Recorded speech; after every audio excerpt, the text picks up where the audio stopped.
कह रहा है, हम ये आपको बताना चाह रहे हैं कि जो बी यूनियन नेगेशन बी जो होगा वो आपके बराबर यूनिवर्सल के बराबर हो जाएगा। तो यही यूनिवर्सल के बराबर हो गया। और ए इंटरसेक्शन यूनियन किसी यूनिवर्सल सेट में अगर जो ए इंटरसेक्शन लिया जाएगा, जिस सेट का भी इंटरसेक्शन लेंगे वो आपको ए के बराबर हो जाएगा। तो हमारा एलएचएस प्रूफ हो गया। ठीक है, आरएचएस प्रूफ हो गया। तो ये पहला क्वेश्चन था। दूसरा क्वेश्चन है कि if f x is equal to 3x+1 and g x is equal to x square then determine g of x. ये कंपोजिशन फंक्शन का क्वेश्चन है। ये बड़ा इजी है, इससे अच्छा क्वेश्चन पूछ लिया जा सकता है। देखिए एफ एक्स आपको दिया है 3x+1, जी एक्स दिया है x square and g of x हमको फाइंड करना। ठीक है, तो क्या करेंगे, गॉफ एक्स मतलब क्या हुआ, पहले हम जी जो फंक्शन इधर है ना इसका वैल्यू रख, देखिए जैसे जी मैंने इधर कर लिया और ये फंक्शन एफ एक्स हो गया। अब एफ एक्स की वैल्यू हमको क्या मिला, 3x+1, मैंने 3x+1 लिखा। अब देखिए मतलब जी का फंक्शन है 3x+1, तो जी का हमको वैल्यू क्या दिया है, एक्स स्क्वायर। जी का फंक्शन जैसे दिया है तो यहाँ एक्स स्क्वायर है ना, मतलब उसमें एक्स की जगह 3x+1 रखिए। तो जैसे मैंने यहाँ एक्स है ना, एक्स 3x+1 लिखा और यहाँ स्क्वायर था ना, तो स्क्वायर कर दिया। तो ये आपका आंसर यही होगा। ठीक है, ऑफ एक्स की वैल्यू यही हो जाती है। ठीक है गाइस, बड़ा इंपॉर्टेंट क्वेश्चन और इजी क्वेश्चन है। इसमें 5-6 नंबर से भी क्वेश्चन पूछे जाते हैं इसके इन्वर्स प्रूफ करने के लिए। तो ऐसा कभी क्वेश्चन आएगा तो मैं आपको बताऊंगा। ठीक है, सी है मॉड्यूलर लेटिस।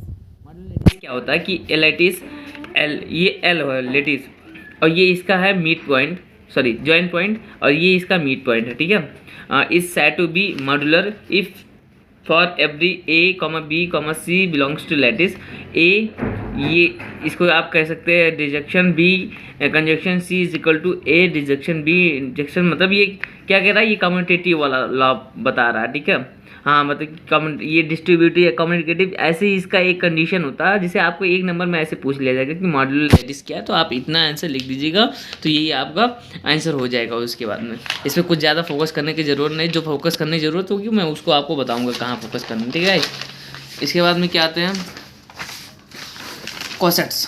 कॉसेट क्या होते हैं, तो कॉसेट जो होते हैं ना, is subset of group that consist of all the product obtained by multiplying either on the right or the left of fixed element of the group by each of the element of a given group। ठीक है, जैसे कि आपको group कोई दिया है, ठीक है, इस ग्रुप के एलिमेंट्स जैसे ए बी सी डी कुछ है। ठीक है, तो ये जो आपका कॉसेट होता है ना, इस ग्रुप का सबसेट होता है जो क्या कहता है कि मतलब जैसे कि जी में आपका एलिमेंट है ए बी सी डी और आपका कोई सब ग्रुप है बी।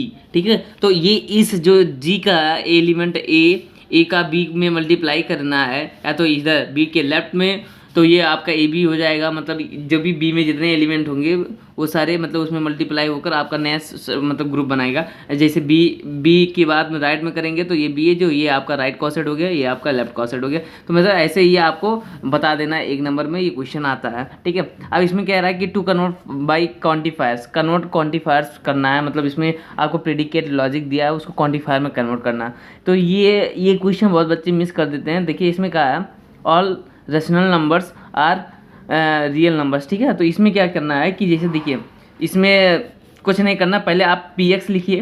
पी एक्स कैसे लिखेंगे कि जान एक्स इज रेशनल नंबर्स। ठीक है, मैंने लिख दिया एक्स इज रेशनल, यहाँ थोड़ा क्लियर नहीं हुआ, एक्स इज रेशनल नंबर लिख दिया।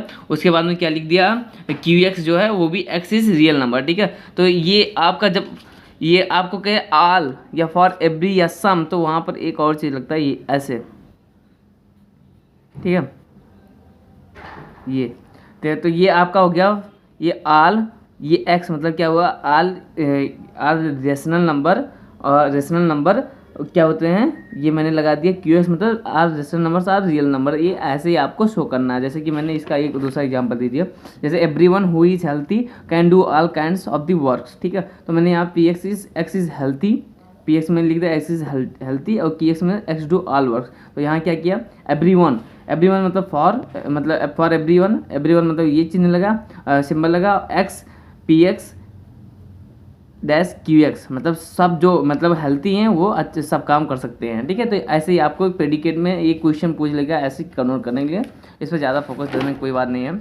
आते हैं कॉम्प्लीमेंटल लेटिस। तो कॉम्प्लीमेंटल लेटिस सीधा आप बताइए, मैंने इसके प्रीवियस वीडियो में मैंने बता दिया कि लेटिस जिसके सारे पॉइंट पे क्या नाम हो, सारे पॉइंट के पास कॉम्प्लीमेंट हो तो वो आपका क्या कहता है कॉम्प्लीमेंट लेटिस कहलाता है। ठीक है, और फिर इसके बाद में इसमें ऐसे आप दिखा दीजिएगा कंडीशन, बाकी इसमें कुछ करना नहीं है। हैमिल्टनियन पाथ क्या होते हैं, हैमिल्टनियन पाथ ही ऐसे पाथ होते हैं कि जो मतलब सारे वर्टिसेस को कवर करते हैं, एक बार ही विजिट करते हैं, रिपीटेड नहीं होता, केवल एक बार विजिट करते हैं तो हैमिल्टनियन पाथ होते हैं। जैसे कि यहाँ पर एग्जांपल देखिए, यहाँ ए से बी, बी से सी, सी से डी, डी से ई, ये आपका सारा एक बार में जाए, यहाँ से डी से ई, ई से ए से बी से सी, ठीक है, ये आपका पूरा हो गया। मतलब कोई भी रिपीटेड नहीं होना चाहिए, ये वर्टिक्स और सारे वर्टिक्स कवर होना चाहिए, तो ये आपका हैमिल्टनियन पाथ हो जाता है, ठीक है।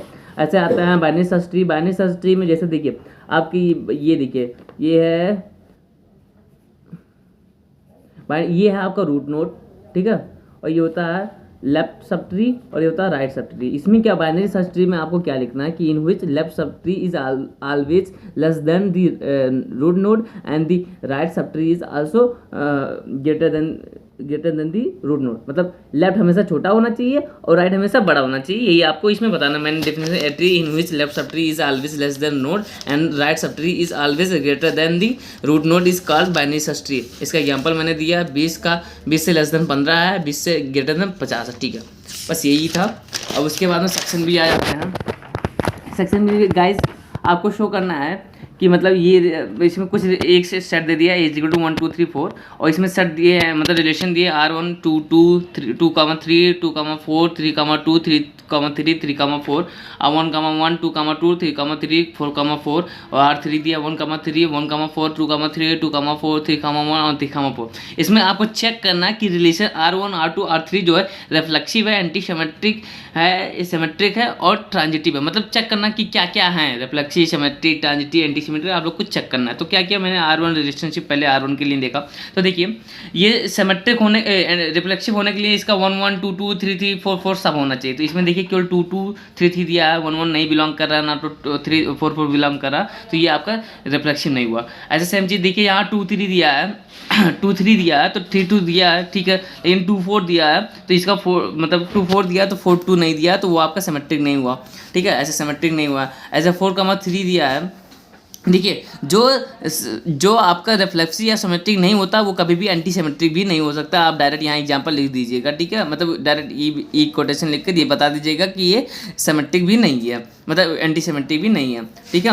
और उसके बाद में क्या करना है, देखिए 2 3 बिलोंग्स टू R1 दिया है और 3 2 भी बिलोंग्स टू R1 दिया है, तो 2 2 भी बिलोंग्स, क्योंकि ये देखिए ये 2 3 3 2 ये मिल रहे हैं, मतलब इसका मिलना चाहिए, तो 2 2 बिलोंग कर रहा है इसमें रिलेशन 1 में, तो हाँ ये ट्रांजिटिव है, ठीक है। तो 3 मतलब रिफ्लेक्सिव और एंटी सिमेट्रिक नहीं थे लेकिन ट्रांजिटिव है।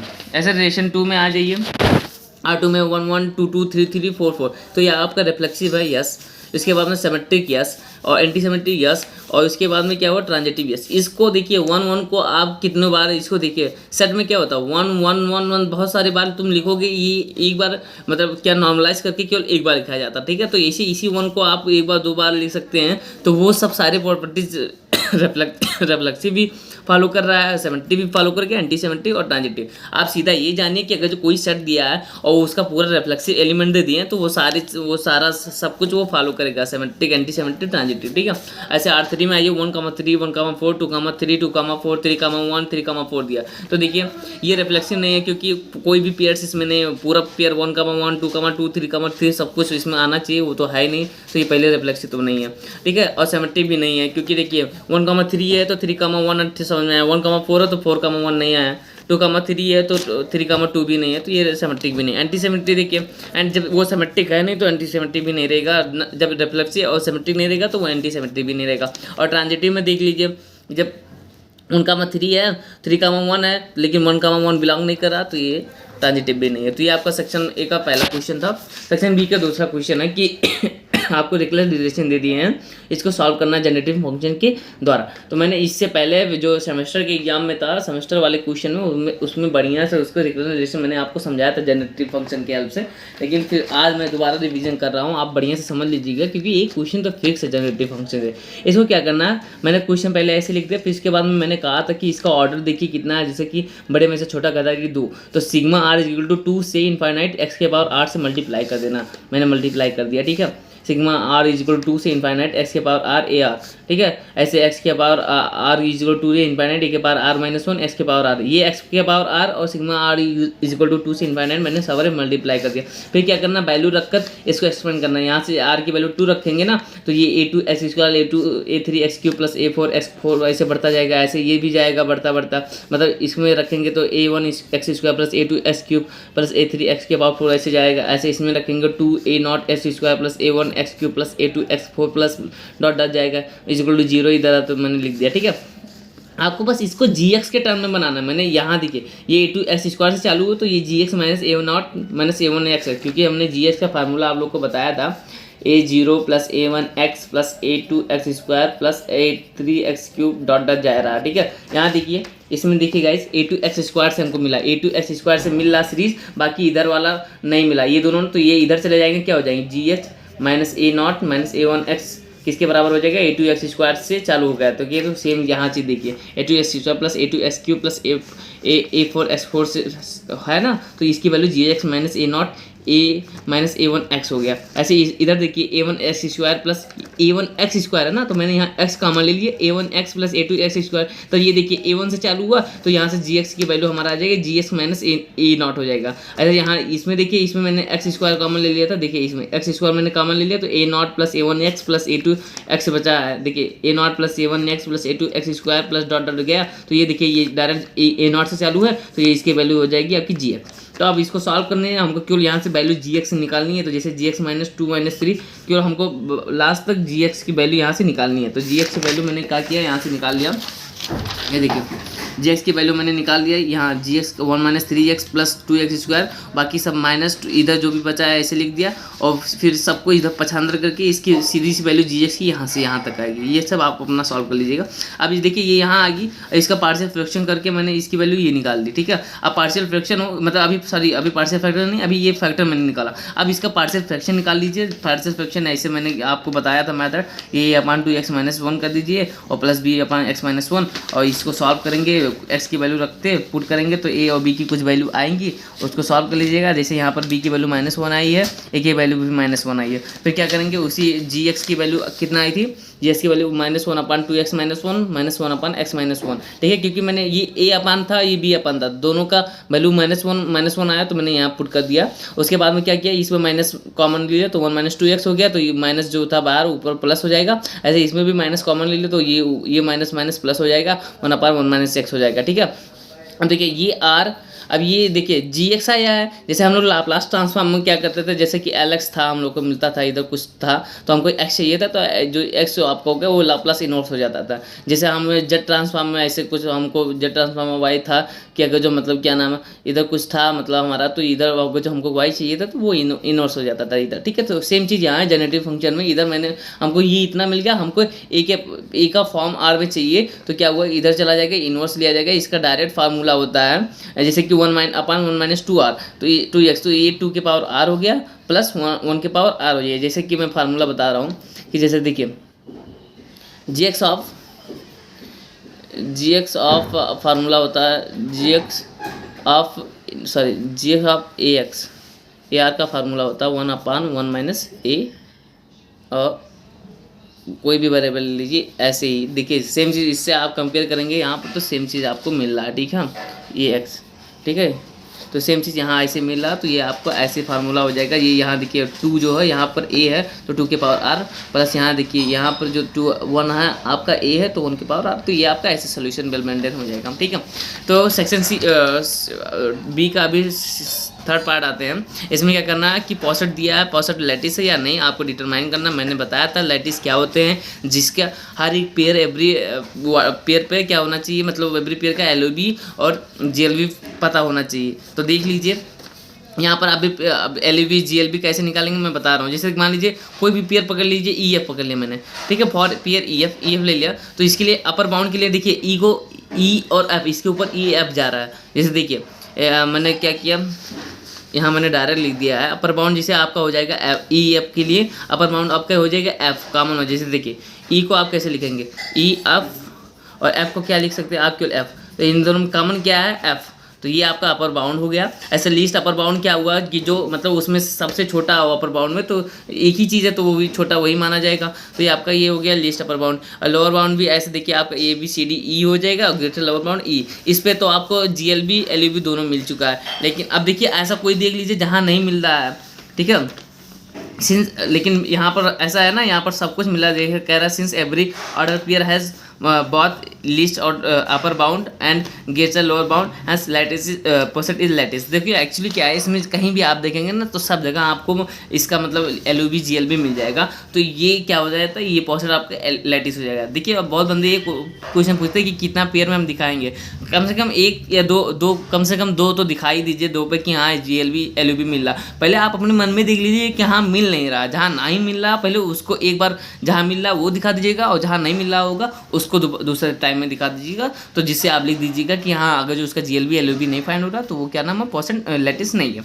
ऐसे आते हैं इसका सेकंड पार्ट है कि आपको ये फिगर दिया है, हैश डायग्राम दिया है और इसका कह रहा है कि लैटिस है नहीं। पता है ये लैटिस नहीं है। आप ये भी डायरेक्ट आंसर इसका दे सकते हैं, क्योंकि देखिए ये DE बराबर लेवल पे हैं, BC बराबर लेवल पे, मतलब इनका कोई मतलब जो है कि कौन से ग्रेटर है, B बड़ा है या C बड़ा है, ये आप डिफाइन नहीं कर सकते हैं कि पहले हम B लेंगे कि पहले हम C लेंगे। जब आपस में सब एक लेवल पे है तो ये डिफाइन जब नहीं कर सकते, मतलब ये यूनिक नहीं है। और जब ये यूनिक नहीं है ना तो इसका मतलब क्या हो गया, ये आप डिफाइन नहीं कर सकते कि हाँ कौन सा बड़ा है कौन सा छोटा है। तो उस जब ऐसा कंडीशन आता है तो वहाँ पर वो जिसका मतलब कह सकते हैं आप मैक्सिमल या मिनिमल आप नहीं डिफाइन कर सकते, तो वो लैटिस नहीं होता। तो यहाँ पर देखिए it is not lattice because b can not define which are greater B and C और D and E, it is not unique. तो ये लैटिस नहीं है, ठीक है। सीधा आप इसका रीजन लिख सकते हैं। ऐसे क्वेश्चन पूछ लिया जाता है क्योंकि बहुत नियम ये है ना कि क्या नाम है, जो क्लोज हैश डायग्राम होते हैं ना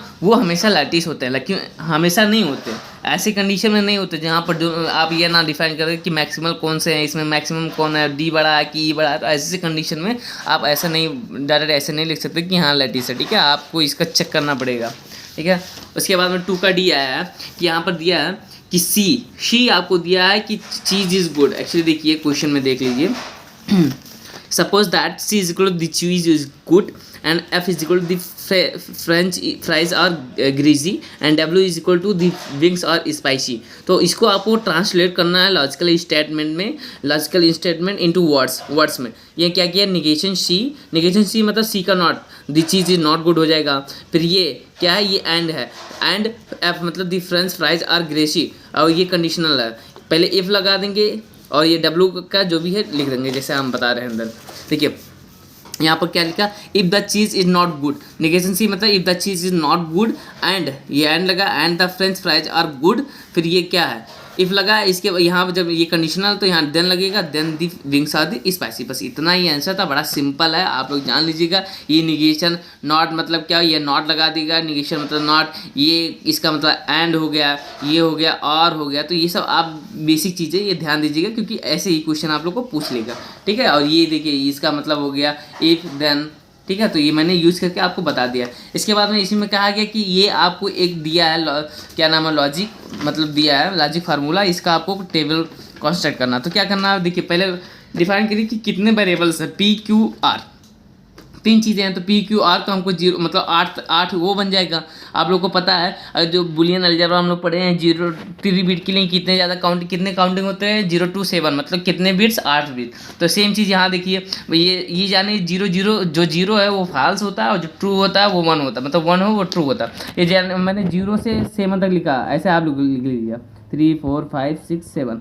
और यहाँ पर बस इतना जानिएगा, 0 को आप 0 0 0 लिखेंगे तो 0 0 की जगह फाल्स लिखेंगे, ठीक है। ऐसे आप 8 कंडीशन तैयार कर लीजिएगा। फिर इसके बाद यहाँ से देखिए रिक्वायरमेंट हमको क्या है, पहले नेगेशन P मतलब F का पूरा उल्टा कर दीजिए, मतलब P का उल्टा कीजिए, फॉल्स है ट्रू, फॉल्स है ट्रू, फॉल्स है ट्रू, फॉल्स है ट्रू, और ट्रू ट्रू ट्रू का फॉल्स हो गया ऐसे। फिर उसके बाद नेगेशन P और ये क्या है, डिस्जंक्शन Q। तो नेगेशन P डिस्जंक्शन Q मतलब ये R का कंडीशन दे रहा, R मतलब एक कहीं अगर जो एक जगह ही ट्रू हो तो सब ट्रू, वो ट्रू माना जाएगा। जैसे कि ये फॉल्स टू, ये फॉल्स टू तो ट्रू हो गया, फॉल्स टू ट्रू हो गया, ट्रू ट्रू ट्रू हो गया, ट्रू ट्रू ट्रू हो गया, फॉल्स हो गया, और उसके बाद फॉल्स हो गया, और ट्रू हो गया, और ट्रू ट्रू ट्रू हो गया, ठीक है। ये समझ में आया। इसके बाद में क्या है, अभी क्यू कंडीशनल आर लगाना है, क्यू डैश आर निकालना है। क्यू डैश आर मतलब देखिए क्यू से आर ये कंडीशन में क्या इसका क्या ट्रू टेबल क्या होता है कि जहाँ ट्रू फॉल्स होता है ना, ट्रू से फॉल्स जाता है वहाँ केवल फॉल्स हो जाता है, बाकी सारे जगह फॉल्स पे भी ट्रू है और फॉल्स ट्रू पे भी ट्रू है, ट्रू पे ही ट्रू है। देखिए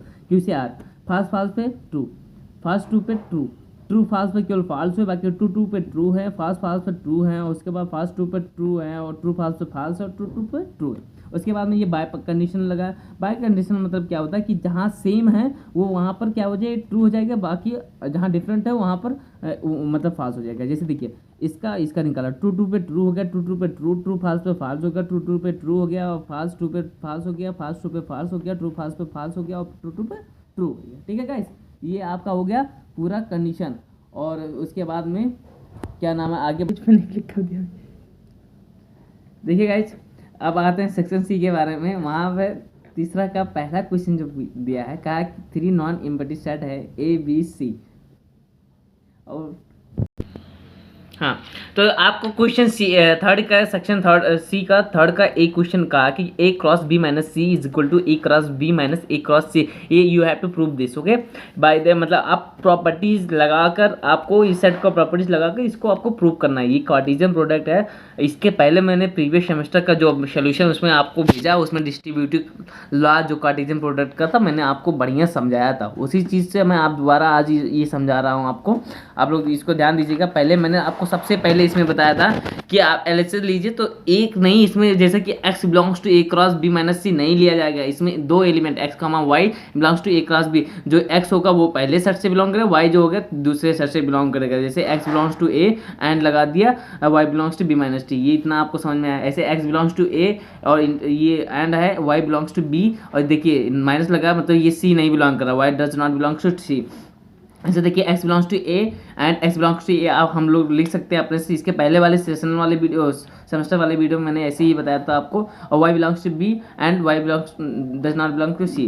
उसके बाद x belongs to a and y belongs to b, इसको मैंने इधर कर दिया, एंड इसके x belongs to a and y belongs to does not belongs to c मैंने इधर लिख दिया। अभी बताइए, देखिए x comma y belongs to b कर रहा है, a क्रॉस b हो गया इधर। देखिए ऐसे एंड लगा है, x comma y does not belongs to a cross c हो गया। तो देखिए यहाँ x कामा वाई बिलोंग कर रहा है ए क्रॉस बी से, यहाँ x कामा वाई जो है बिलोंग नहीं कर रहा है ए क्रॉस सी से। तो इसका मतलब क्या हुआ, ये जो जब चिन्ह हटेगा ये माइनस इधर बढ़ जाएगा। तो देखिए x comma y belongs to a cross b minus a cross c हो गया। और यही आपको प्रूव करना था। इसका मतलब मैंने क्या माना था कि a cross b minus c माना था, पहले ए क्रॉस बी माना था। तो a cross b is subset of the a cross b minus a cross c. ये आपका पहला ही क्वेश्चन हो गया। बहुत बच्चे यही इतना ही करके छोड़ देते हैं, लेकिन नहीं, ऐसा नहीं है। आपको दोनों साइड से पहले एक सबसेट उसको दिखाना है, फिर सबसेट दिखाने के बाद में फिर दोनों इक्वेशन कंपेयर करके तब उसको बराबर दिखाना। लेकिन दूसरे स्टेप में कुछ है नहीं, बताता हूँ मैं। इसका सेम उल्टा यहाँ से चालू करने, आपको यहाँ से चालू करना है और सीधा यहाँ तक पहुँच जाना है। कैसे दिखाता हूँ, जैसे x comma y belongs to a cross b minus a cross c है। अब क्या किया, देखो यहाँ मैंने लास्ट स्टेप क्या लिखा था, यहाँ मैंने यहाँ देखिए x comma y belongs to a cross b and x comma y does not belong to a cross c. Same step मैंने यहाँ भी लिखा, सेम। इसके बाद में ऊपर जाएगा इधर, सेम फिर ऊपर जाएगा इधर, यहाँ तक, फिर एकदम नीचे आएगा, सेम यहाँ तक आएगा। उसके बाद में आपको एक्स कामा वाई यहाँ दिखे, यहाँ जो मैंने लिखा था वहाँ तक पहुँच जाएंगे। फिर इसको सबसेट आप दिखा दीजिएगा और उसके बाद में क्या कर दीजिएगा, जब सबसेट दिखा दीजिएगा तो इक्वेशन 1 और इक्वेशन सेकंड से कंपेयर करा के इसको बराबर कर दीजिएगा। ठीक है गाइस, ऐसे था, आराम से, कुछ था नहीं। आपको एक साइड पूरा मेहनत करना, बनाना पड़ेगा, दूसरे साइड में आपको खुद उल्टा लेकर जानी और फिर वहाँ आप जहाँ से आप आए वहाँ पहुँच जाएंगे। तो वैसे ही आप इसको प्रूव कर दीजिएगा। अब आते हैं कि थर्ड का बी क्वेश्चन क्या है, देखते हैं। थर्ड का बी क्वेश्चन है कि आपको मैपिंग को शो करना है कि ये क्या है। इसमें आपको दिया है फंक्शन दिया r-3, इसमें 3 घट मतलब 3 नहीं इंक्लूड है, r-1 मतलब r रियल नंबर से रियल नंबर में आपको मैपिंग तो करना है, लेकिन इस रियल नंबर में 3 नहीं इंक्लूड है, इसमें 1 नहीं इंक्लूड है। In such that f is equal to x-1 upon x-3। अब इसको शो करना आपको बाइजेक्टिव है, इसका इनवर्स फाइंड करना, उसका सेट क्या है, मतलब रियल नंबर है या नहीं, मतलब ये r जो आपका सेट रियल नंबर है, ये कंडीशन दिया। तो आपको बाइजेक्टिव इसको दिखाना है। तो बाइजेक्टिव का क्या होता है, बाइजेक्टिव मतलब होता है, बाइजेक्टिव मतलब क्या होता है, function should be on 1 and on 2। जो फंक्शन 1 1 और ऑन टू हो जाएगा वो बाइजेक्टिव। तो मैंने क्या पहले 1 1 की बात करते हैं। उसमें M1 1 कैसे करेंगे, तो आप फंक्शन x1 बराबर x2 आपको ऐसे लिख देना होगा। तो ये देखिए x1 मतलब जो फंक्शन आपको दिया है x minus 1 upon x minus 3, यहाँ x की जगह x1 रखना है, तो x1 माइनस 1 अपन x1 माइनस 3 हो गया। वैसे x2 में देखिए x2 माइनस 1 अपन x2 माइनस 3 हो गया। अब इन लोगों को मतलब 3 मल्टीप्लाई कराइएगा, बाद में इतना आएगा -3x1 is equal to -3x2, ये कट गया। x1 बराबर जब x2 आ गया तो ये फंक्शन जो आपका है वो 1 1 हो गया। ऐसे ऑन टू का कंडीशन के लिए होता क्या कि f जो होगा वो y के बराबर आपको पता होता है कि f बराबर y होता है, और वो कंडीशन फंक्शन दी दिया x minus 1 upon x minus 3। तो इसके बाद हम क्या करेंगे, देखिए y is equal to x minus 2 और x माइनस 3 और क्या नाम है यार, देखिए यहाँ पर मैंने क्या किया था, यहाँ पर x माइनस 2 था। एक्चुअली मैंने यहाँ पर क्वेश्चन ध्यान नहीं, मेरा थोड़ा मुझसे मिस्टेक हो गया, ये मैंने x माइनस 2 करके सॉल्व किया हूँ। तो कोई बात नहीं, x माइनस मेथड यही रहेगा, आप x माइनस 1 करके देखिएगा तब भी सही आएगा। तो जैसे x minus 2 upon x minus 3 is equal to y है, तो मैंने क्या किया, ये जो आपका x है ना वो y के टर्म में पूरा वैल्यू लाना है। तो देखिए x माइनस 2 इधर है, ये इधर जाएगा मल्टीप्लाई होगा, उसके बाद में देखिए ये इधर चला जाएगा तो x कॉमन लेके 1 माइनस वाई हो जाएगा, ये equal to minus 3y plus ये 2 इधर जाएगा, तो यहाँ से x की वैल्यू 2 माइनस 3y अपन 1 माइनस वाई, ये आपका एक तरह का ये इन्वर्स आपका हो जाएगा। और इसके बाद में क्या हुआ, अब क्या करना है, अब इसको फिर इसका हमको इन्वर्स लेकर हमको फिर y लाना है, ठीक है। तो यहाँ फंक्शन f2 माइनस ये जो आया था ना f2 माइनस 3y अपन 1 माइनस वाई कर दिया। अब जहाँ x है ना वहाँ 2 इतना पूरा रखिए, देखिए x जहाँ आपका पूरा इतना रखेंगे, जैसे मैंने यहाँ माना है ना, तो यहाँ देखिए 2 माइनस 3y अपन 1 माइनस वाई, फिर -2 अपन 2 माइनस 3y अपन 1 माइनस वाई माइनस 3। अब जब इसको आप सॉल्व करेंगे ये -y अपन -1 आ जाएगा, और इसको जब आप मतलब डिवाइड कर देंगे तो ये y आ जाएगा। तो आपका फंक्शन ऑन टू हो जाएगा, और मतलब क्योंकि ये आपका 1 1 भी है और क्या नाम है ऑन टू है, तो वो आपका फंक्शन बाइजेक्टिव भी हो जाएगा। एक्चुअली मेरे से एक मिस्टेक हुआ, मैंने ध्यान नहीं दिया, यहाँ 1 था मैंने यहाँ 2 कर दिया, ठीक है। तो कोई बात नहीं, आप लोग उसको देख लीजिए, आप 1 लगाकर यहाँ सॉल्व करिएगा, तब ऐसे ही मेथड से सॉल्व करिएगा तो आ जाएगा, ये आपके लिए प्रैक्टिस हो जाएगा, ठीक है गाइस, कोई दिक्कत नहीं है, उसके लिए घबराइए मत।